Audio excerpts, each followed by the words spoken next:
우리는 내게 필요한 어떤 조건이 충족이 될 때 우리는 내게 행복이 찾아오는 것으로 알죠.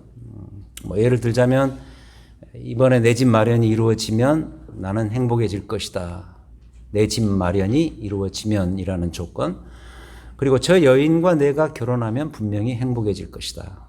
이런 조건들. 하지만 우리가 이제 살아봐서 알지만 이게 사실이 아니잖아요.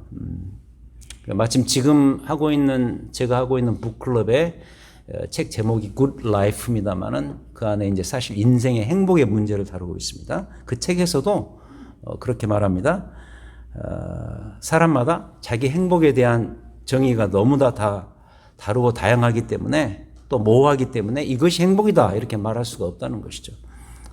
왜냐하면 사람들은 이미 말씀드린 것처럼 그 행복한 순간의 상태를 놓고 행복을 설명하기보다는 행복을 가져다 주는 어떤 조건들에 신경을 쓰기 때문이라는 것이죠.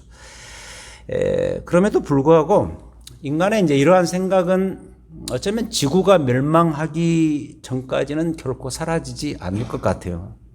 왜냐하면 동서고금을 막론하고 인간들의 눈앞에 이런 식으로 자기가 추구하는 행복의 조건들이 있단 말이죠. 그 조건들이 항상 아른거리고 있기 때문에 그 조건을 먼저 충족해야만 행복하다고 생각하는 그 습성은 지구가 망하기 전까지는 결코 오지 않을 것이다라는 이야기죠.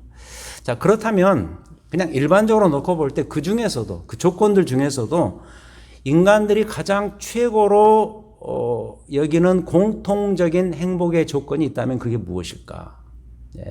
놀랍게도 성경은 더 좁혀 들어가서 이 전도서는 그것을 재물과 건강으로 보고 있습니다. 오늘 이 본문에서도 분명히 말합니다. 1절부터 6절까지 우리가 흔히 생각하는 인생의 행복의 조건을 일단 재물과 장수로 놓고 있다는 것이죠. 자, 근데 우리가 다시 돌아가서 이 사실을 보자고요. 전도서 전체가 주제가 뭐죠? 일단은 세상 만사가 다 헛되다. 이거 아니었습니까? 그렇다면 보세요. 여기서 말하는 재물과 건강도 역시 헛되다라는 그 범주 안에 가두어서 이 문제를 다룰 것이라는 얘기입니다. 그래서 오늘 또 이 책 저자인 전도자는 재물과 건강, 우리 인생의 행복의 최고의 조건으로 여기는 누구든지 최고의 조건으로 생각하고 있는 그 재물과 건강이 역시 헛되다고 말하고 있습니다. 그래서 일단은 오늘은 이 재물과 건강이 궁극적으로 왜 헛된 것일까? 이것을 다루지 않을 수가 없습니다. 이 문제에 대해서 먼저 살펴보기를 원합니다. 자, 먼저 첫 번째로 재물의 헛됨부터 보겠습니다. 2절. 어떤 사람은 그의 영혼이 바라는 모든 소원에 부족함이 없어 재물과 부요와 존귀를 하나님께 받았으나 하나님께서 그가 그것을 누리도록 허락하지 아니하셨으므로 다른 사람이 누리나니 이것도 헛되어 악한 병이로다. 이런 이야기를 합니다. 자, 어떤 한 사람이 있는데 이 사람은 어떤 사람인가? 정말 부족함이 없는 굉장히 많은 재물을 가지고 있는 그런 사람이죠. 요새 많이 뉴스에 나오는 이 세상의 거부들을 생각하시면 되겠습니다. 근데 이제 이 사람이 또 놀라운 참 축복을 하나 가졌는데 그 부 때문에 많은 사람들로부터 존경을 받는다는 것이죠. 되게 이 부자가 존경을 받기 쉽지는 않습니다만은 이 사람은 이 부 때문에 세상 사람들로부터 존경도 받고 심지어는 그의 모든 부가 다 하나님한테서 왔다고 말하네요. 그러니까 얼마나 이 사람은 행복한 사람일까. 하지만 그럼에도 문제는 하나님께서 이 많은 재물의 소유자인 그가 그 모든 것들을 다 누릴 수 없도록 그 구조를 만드셨다는 것이 문제가 돼요. 그 근거를 뭘로 드냐면 오히려 그 사람의 부를 다른 사람들이 더 누린다는 것이죠. 이건 한번 전번에도 말씀드린 바 있습니다만 예를 들어서 부모가 고생해서 번 그 돈을 자식이 다 탕진해버리는 것과 같은 이치가 되겠죠. 자, 이게 아무리 많은 사람이 재물을 가지고 그 부를 가지고 누리고 행복하게 산다 할지라도 그것이 궁극적으로 행복이 되지 못하고 오히려 그것이 그 사람에게 이 행복이 아닌 저주가 되어버리는 이유는 어디에 있는가? 하나님께서 구조를 그렇게 만드셨기 때문이다. 그 사람이 가진 그 재물을 평생 풍성히 만족하게 누리지 못하기 때문이다. 결국 다른 사람 좋은 일 시키더라. 이것 때문이다라는 것이죠. 이와 똑같은 문제를 앞 5장에서는 이렇게 설명한 바가 있습니다. 재산이 많아지면 먹는 자들도 많아지나니. 얼마나 정확한 지적입니까? 지금도 그러죠. 돈이 있는 곳에는 사람들이 몰립니다. 재산이 많아지면 그에 딸린 식솔들도 많아질 수밖에 없기 때문입니다. 이렇게 될 때 그 재산 소유주는 더 많은 고민거리를 안고서 남은 삶을 살아가야 되고 그러다가 인생을 마친다. 한마디로 재산이 너무 많아지면 우리가 많이 쓰는 말이죠. 더 많은 스트레스가 생길 수밖에 없다는 뜻인 것이죠. 그래서도 결국 많은 재산은 사람들에게 궁극적인 행복을 가져다 주지 못한다는 것이 이 전도서 저자의 우리에게 강조하는 메시지입니다. 그래서 1절에서 그렇게 말합니다. 이는 사람의 마음을 무겁게 하는 것이라 이렇게 말합니다. 결국 그 이야기죠. 재산이 너무 많아지면 사람의 마음이 무겁게 된다라는 것이죠. 그 다음 두 번째로 건강도 이와 비슷한 이치입니다. 3절에 보시면은 사람이 비록 100명의 자녀를 낳고 또 장수하여 사는 날이 많을지라도 그의 영혼은 그러한 행복으로 만족하지 못하고 이렇게 이야기를 하고 있네요. 만약에 재산이 많았던 앞 사람과 여기서 말하는 장수한 사람이 같은 사람이라고 칩시다. 그렇다면 보십시오. 이 사람은 많은 재물에다 장수까지 겸한 사실상 우리가 정말 부러워할 수 있는 대단한 축복의 인물이죠. 근데 이제 여기 보면은 그에게 또 다른 축복이 하나 더해지는데 그에게는 심지어 자식도 많습니다. 이 자식 많다는 것은 많은 축복이지 않습니까? 정말 대단하죠. 근데도 그의 마음에 이걸로 인한 진정한 만족과 행복이 없다면 이게 무슨 의미가 있겠는가? 그런 이야기죠.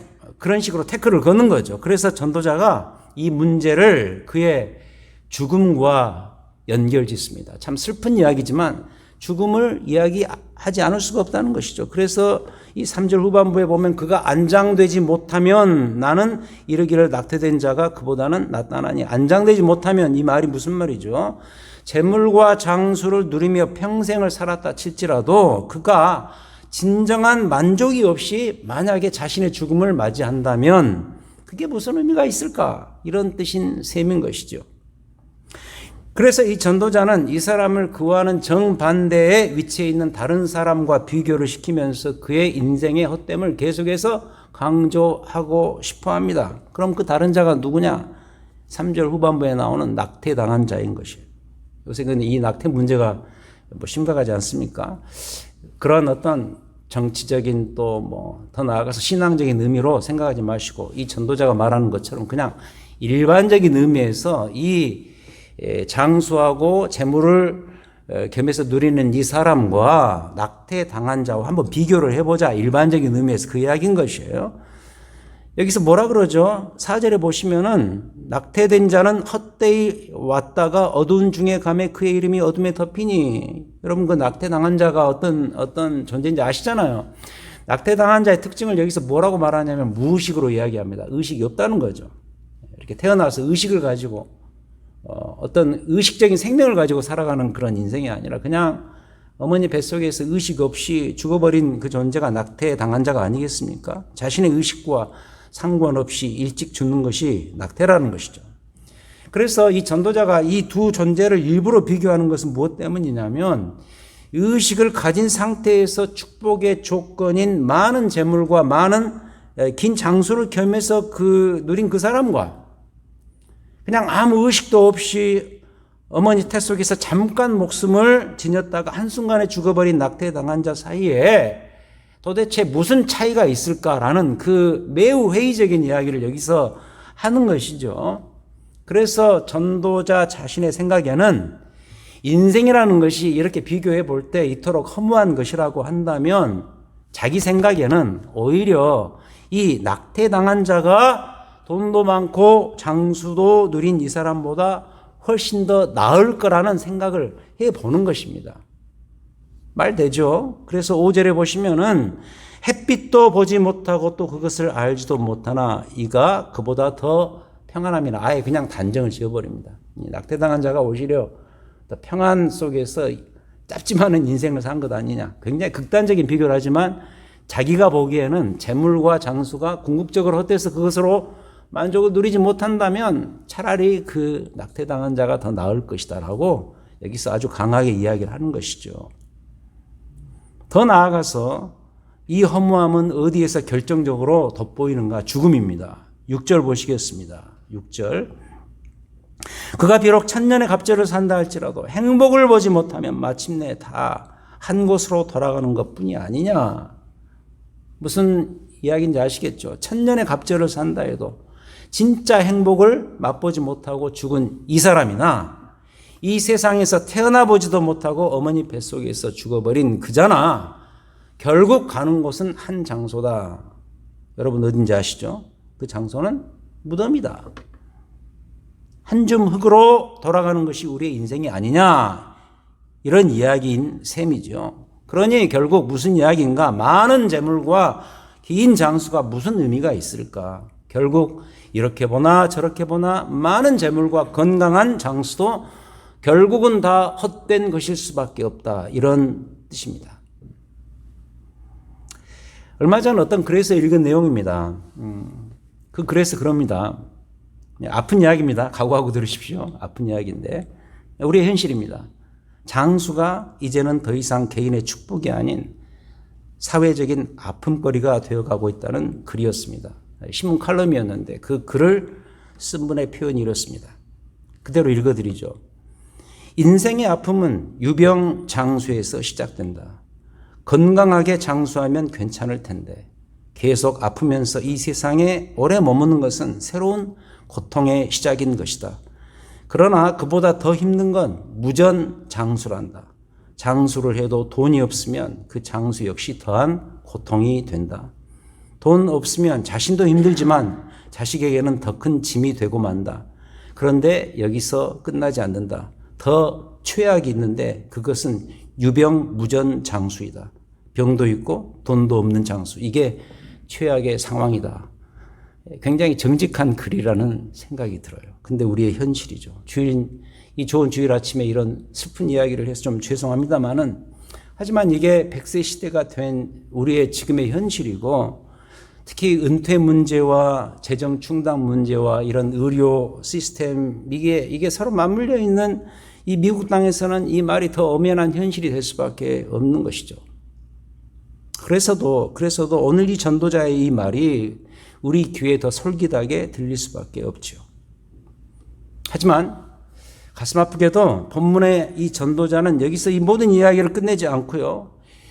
유병무전장수의 아픔 가운데 있는 어떤 한 사람의 입장에서 보자면 아마 이런 이야기를 할 수 있겠죠. 그래도 제발 돈도 좀 있고 몸이 안 아프면서 장수해 보았으면 원이 없겠다. 이게 그 사람의 소원이겠지만 어쩌면 이런 이야기를 들으면서 우리마저도 이런 생각을 하겠죠. 오케이, 돈도 있고 그리고 아프지도 않고 장수해봤으면 좋겠다라는 마음이 있겠지만 그럼에도 전도자는 그러한 그를 향해서도 계속 이렇게 외치고 있어요. 아니다. 돈 많고 오래 살아도 그 역시 인생의 또 다른 고통이다. 만족이 있을 것 같지만 사실 그 두 가지를 다 갖추었어도 그건 역시 허무하긴 매 한 가지다. 제발 나의 이 말 좀 들어다오 하는 것이 이 6장이 우리를 향한 정직한 충고예요. 성경이 하나님 말씀이라면 이 전도자 입을 빌려서 하나님은 우리에게 그 말을 하시고 싶은 거예요. 그래서 전도자는 오늘 본문에서 이렇게 결론을 지어요. 정말 중요한 결론으로 갑자기 점프하는데 이게 굉장히 중요해요. 10절입니다. 10절에서 이런 이야기를 하죠. 이미 있는 것은 무엇이든지 오래전부터 그의 이름이 이미 불린 바 되었으며 사람이 무엇인지도 이미 안 바 되었나니 이 마지막 이 구절 자기보다 강한 자와는 능히 다툴 수 없느니라. 그럼 이 강한 자가 누굴까? 강한 자 계속 올라가는데 그 마지막 강한 자는 누굴까? 굉장한 분명한 암시인데 그건 하나님입니다. 잘 보세요. 예를 들어서 여기에 이름 짓는 일 뭘 뜻할까? 여러분 이름을 지어준다는 것은 권세를 가지고 있다는 말이에요. 권세를 가진 자가 이름을 지어줘요. 창세기 2장에 보면은 아담이 피조물들에게 이름을 지어주잖아요. 그 모든 동물들에게, 짐승들에게 이름을 지어줄 권세를 하나님께서 부여해 주셨잖아요. 그래서 적어도 창세기 그 상황에서는 이 눈에 보이는 이 피조물의 세계에서는 이 이름 짓는 일은 아담이 만물 위에 최고의 영적 존재임을 의미하는 것이죠. 근데 더 중요한 것이 하나 있어요. 그 권세를 결국 누가 주었는가? 잘 아시죠? 그 권세를 누가 주었는가? 모든 짐승들에게 이름을 지어주는 그 권세를 누가 주었는가? 바로 위에 계신 하나님이시다. 하나님께서 아담에게 그 권세를 주셨던 것이죠. 그래서 인간은 이 막강한 권세를 가지긴 했지만 그럼에도 이 인간은 자기들 위에 더 큰 권세를 갖고 계시는 하나님을 매우 의식하면서 살아야 한다는 거예요. 그게 성경 전체에 우리를 향한 메시지고 이 전도서에서 말하는 이 부분의 메시지고 더 나아가서 창세기에서 말하는 확고한 우리를 향한 메시지죠. 근데 그것을 3장에서 창세기 3장에서 틀어버리잖아요. 그 권세를 자기가 갖고 싶어 하는 거죠. 그게 죄예요. 죄의 시작은 거기서 출발되는 거예요. 그래서 이미 일이 벌어진 다음에 지금 이 세상에서 살아가지만 다시 하나님의 은혜로 구원받은 이 믿음의 사람들은 항상 기억하고 의식하면서 살아야 되는 것이 있는데 그것은 이렇게 말씀드리죠. 인간은요, 절대로 하나님과 다투면 안 돼요. 인간은 하나님께 순종을 해야 돼요. 순종의 존재로 부름받은 것이 인간이지 결코 하나님과 다투는 존재로 서 있으면 안 된다라는 것이 창세기에 그리고 성경 전체 이 전도서의 메시지인 거예요. 자기보다 강한 자와는 능히 다툴 수 없느니라. 그렇다면 오늘 메시지의 결론이 뭘까? 우리가 지금 보고 있는 이 전도서의 주제를 다시 눈여겨서 볼 필요가 있는데 그건 기본적으로 지혜입니다. 여러분, 전도서의 주제가 헛되고 헛되도다. 모든 것이 헛되도다. 이게 주제인 건 맞아요. 근데 그걸로 항상 끝나버리면 안 된다고 말씀드렸어요. 재물, 건강, 장수, 헛되다. 이걸로 설교가 맞춰지면 안 되는 거예요. 헛됨의 이면에 헛되지 않는 유일한 것이 있음을 헛되다라고 말하는데 이미 그 배경적으로 깔려 있는 거예요. 그럼 그게 뭐냐를 찾아야 돼요. 전도서는 지혜 문학이에요. 참 지혜를 찾아야 돼요. 인생의 지혜. 오늘 이 본문이 그럼 우리에게 가르쳐주는 이 지혜는 참 지혜는 뭔가? 일단 적어도 이 본문에서는 그렇다면 자기보다 강한 자와는 능히 다툴 수 없느니라. 이 구절의 근거에서 전체 문맥과 관련해서 우리가 발견해야 될 참 지혜는 뭐냐? 그건 겸손이에요. 겸손이라고요. 겸손이라는 말이 너무 거창하게 들리고 내가 가지고 있는 겸손의 이미지로 해석이 되신다면 이렇게 말씀드리죠. 겸손은 뭐냐? 이렇게 말씀드리고 싶어요. 나의 한계를 아는 거예요. 한계를. 그래서 어떤 학자가 말했듯이 겸손이란 나의 한계를 아는 것이다. 한계를 극복하는 것 우리에게 필요한 인생의 임무인 것은 사실이에요. 하지만은 그보다 먼저 더 중요한 것은 뭐냐면 내 인생의 한계를 아는 것이 지혜다. 그럼 보세요. 세상을 다 얻어도 이 지혜를 얻지 못하면, 이 겸손의 지혜를 얻지 못하면 그의 인생은 인생다울 수가 없는 거예요. 우리가 계속 갈등하고 싸워야 되는 문제 아닙니까? 개인적으로도 그렇고 가정적으로도 그렇고 관계에서도 그렇고 교회 내에서도 서로 만남에서도 그렇고 결국 이 문제 해결하지 못하면 계속 평행선으로 하는 거예요. 인생의 참지혜, 특히 하나님과 사람 앞에서의 내 한계를 알고 겸손하게 사는 것 얼마나 중요한가. 한계를 안다는 것은 달리 말하면 성경의 용어를 빌리죠. 내 분수를 아는 거예요. 분수를 잘 지키는 거예요. 그럼 보세요. 이 분수를 지키고 사는 것. 설사 많은 재물과 장수와 건강이 내게 있다 쳐도 이 지혜를 얻지 못하면 하나님 앞에서의 겸손이 없다면 내 인생은 헛된 인생이 되고 만다는 사실. 결국 재물과 장수마저도 이 지혜를 얻는 데 있어서 큰 도움이 되지 못한다는 거예요. 진짜 하나님 앞에서의 겸손이 최고의 지혜라고 한다면 이 지혜를 얻는 것이 우리 인생의 적어도 신앙인의 삶의 본분이란 말이죠. 이 본분은 여러분들이 마치고 인생을 마치셔야 돼요. 근데 이것을 얻는 데 있어서 내 눈과 내 방향을 흐리게 하는 것이 있어요. 대표적으로 뭐예요? 여기서 말하는 거예요. 재물과 장수다라는 거예요. 심지어 재물과 장수가 이 지혜를 얻는 일에 오히려 걸림돌이 된다고 말하고 있습니다. 여러분 멀리 갈 필요 있겠습니까? 성경에 보면 이런 인물이 나오죠. 한 부자 청년이 나옵니다. 한 부자 청년. 아주 좋은 신뢰입니다. 많은 재물 때문에 근심하면서 예수 그리스도를 등지고 떠났던 그 부자 청년. 저는 그 본문을 대할 때마다 그냥 그래픽하게 한번 연상을 해봅니다. 예수님을 등지고 떠나가는 그 청년의 등이 보이는 거예요. 등. 예수님으로부터 돌아선 그의 등인 거죠. 사실 어쩌면 그 순간이 그에게 예수 그리스도를 만나서 인생을 제대로 바꿀 수 있는 최고의 기회였는데 그는 그 기회를 잃고 말죠. 무엇 때문이죠? 무엇 때문입니까? 여러분 아시죠? 그의 재물 때문입니다. 많은 재물 때문. 이는 사람의 마음을 무겁게 하는 것이라. 마음이 무거워서 그리스도를 등지고 떠남으로써 결국 그리스도를 영원히 만나지 못하는 매우 힘들고 이상한 인생이 바로 그 주인공이죠. 여러분 하나님께 등을 보이며 살지 마세요. 하나님을 마주하고 그의 얼굴을 대면하고 얼마 전에도 설교했죠. 하나님의 은혜 얼굴을 구하는 것 최고의 축복스러운 인생이죠. 그래서도 재물이 많은 상태에서 장수까지 하게 되면 어쩌면 삶의 본질을 다시 말해서 인생의 참 지혜를 바라볼 수 있는 눈이 가려지고 만다. 이러하니 얼마나 이 인생은 치명적인 인생이 될 수 있을까라는 것이 제 이야기가 아니라 이 전도서의 여러분들을 향한 강력한 촉구의 메시지입니다. 근데 성경에 보면 이런 방식으로 하나님과 다투려다가 혼쭐난 인생이 있어요. 여기 보면은 자기보다 강한 자와는 능히 다툴 수 없느니라. 다투지 말라 정도가 아니야. 다툴 수 없다 그래요.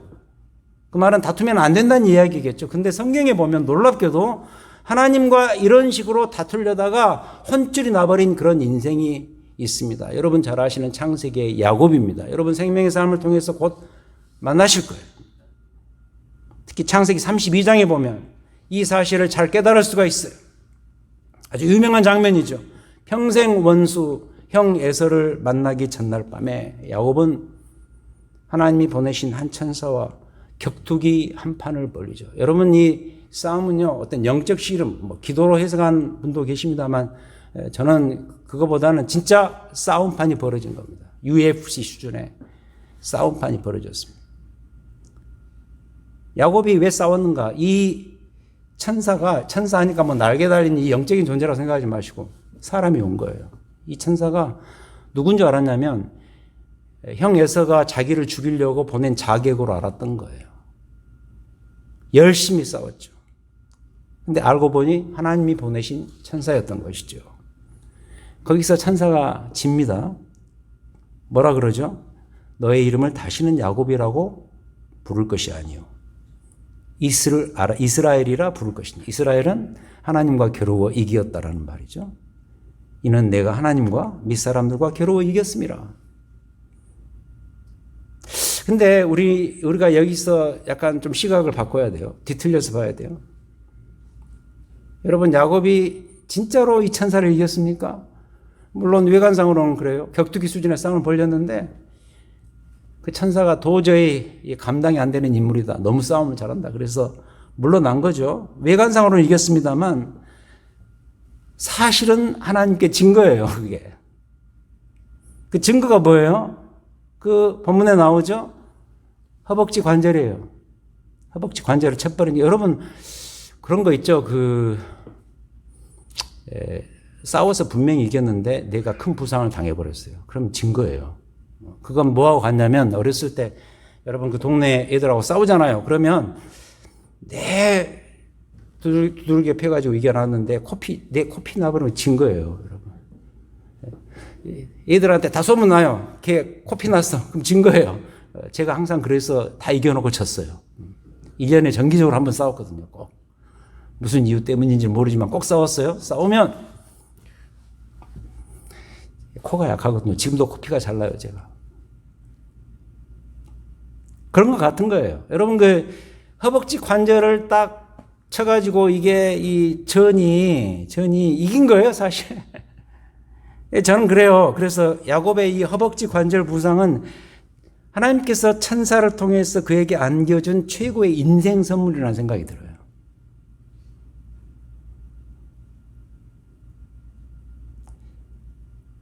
야곱이 비록 다리를 절게 되었지만 그 다리를 절게 된 것이 그에게 오히려 축복이고 은혜의 증거가 된다는 거죠. 하나님을 드디어 대면하고 하나님 앞에서 무너진 인생이 되었으니까. 근데 아시다시피 여러분 이제 창세기 보세요. 계속해서 보시면 야곱이 정말 재물도 많고 자식도 많았다. 오늘 이 전도서 6장에 나오는 딱 그 인물이에요. 굉장히 거부가 되어서 금의 환영한 대표적인 인물이에요. 근데 아시잖아요. 그게 인생의 본질이 아니에요. 그 많은 자식들이 오히려 애물단지가 돼서 서로 시기하고 질투하고 아예 그냥 아버지 속여서 딴 나라에 팔아버리고, 물론 그것이 나중에 하나님께서 선으로 바꾸어서 이스라엘을 구하는 그 출애굽의 역사를 만들어내지만 그건 결과론이고, 일단 그 현장만 놓고 보자면 야곱은요 재물과 자식 때문에 장수 때문에 아주 혼쭐난 인생이에요. 뭘 말해요? 인생의 본질이 거기에 있지 않다. 그럼 인생의 본질이 어디에 있는가? 자식들 때문에 정말 속도 많이 썼고 재물 때문에 심지어 가족끼리도 원수가 되어버리고 많은 치명적인 인생을 경험했지만 그것이 인생의 본질이 아니고 인생 축복의 조건이 될 수는 없고, 그가 인생을 승리하고 정말 지혜롭고 신실하게 바로 이것이다라는 것을 얻고 최고의 행복을 누릴 수 있었던 그 장면은 어디에 있는가? 하나님 앞에서 다리를 저는 인생이 되는 거예요. 하나님 앞에 무너지는 거예요. 하나님을 대면해서 하나님 앞에 어쩌면 실패한 인생이 되는 것이 인생의 행복의 본질이 있다는 거예요. 이거요, 여러분 그냥 성경에 나오는 야곱이라는 한 인물의 스토리로 생각하세요. 여러분 그러시면 안 돼요. 여러분 인생이 그래야 돼요. 아무리 많은 것들이 채워지고 많은 조건들이 충족되었다 할지라도 만약에 여러분 자신이 야곱처럼 하나님을 대면해서 하나님과 인격적으로 충돌해서 그 앞에 무너지지 않고, 여러분 인생에도 야곱의 허벅지 관절 정도 수준의 치명적인 하나님을 만난 증거가 없다면 결국 우리는 참 지혜를 얻지 못하고 헛되게 산 인생이 될 수 있다는 거예요. 개인적으로 가족 차원에서 하나님을 대면해서 하나님 앞에 무너지는 인생 경험이 있어야 돼요.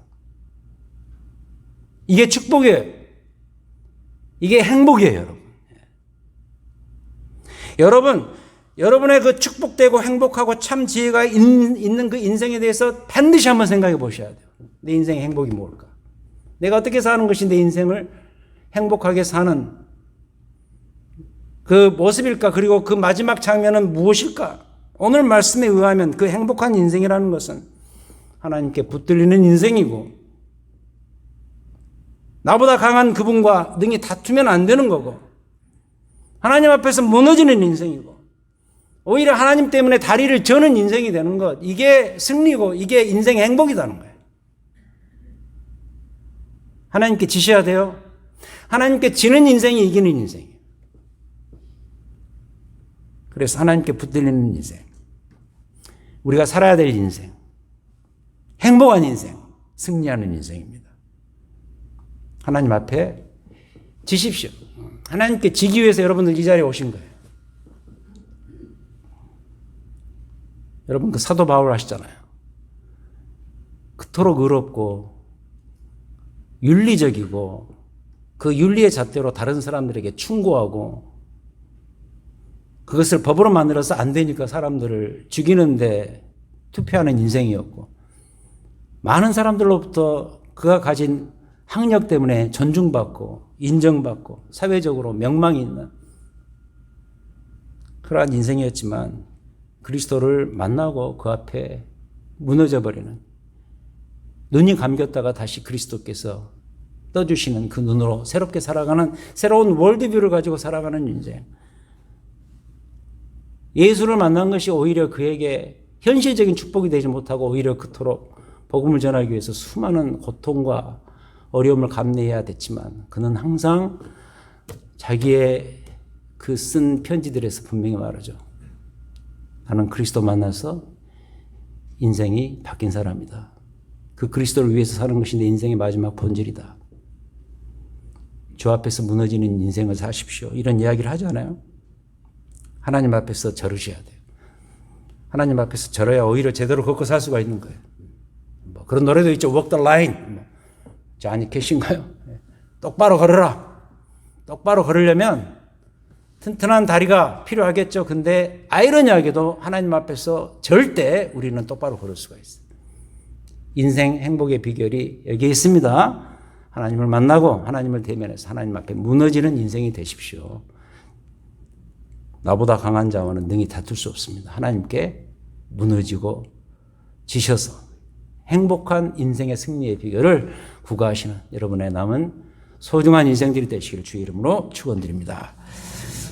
하나님 아버지, 맞습니다. 내 인생의 본질이 어디에 있을까요? 내 인생의 행복이 어디에 숨어 있을까요?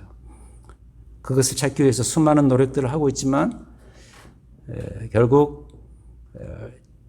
강한 자, 바로 하나님, 그분 앞에서 무너지는 인생이 되지 아니하면 그것을 찾을 수 없음을 오늘 이 말씀에서 분명히 가르쳐주고 계십니다. 이 말씀 받고 주 앞에서 무너짐으로 인해서 그리스도를 위해서 그리스도와 함께 살아가는 인생의 진정한 행복을 누릴 수 있는 우리 모두가 될 수 있도록 인도하여 주시옵소서. 예수 그리스도 이름으로 기도드립니다.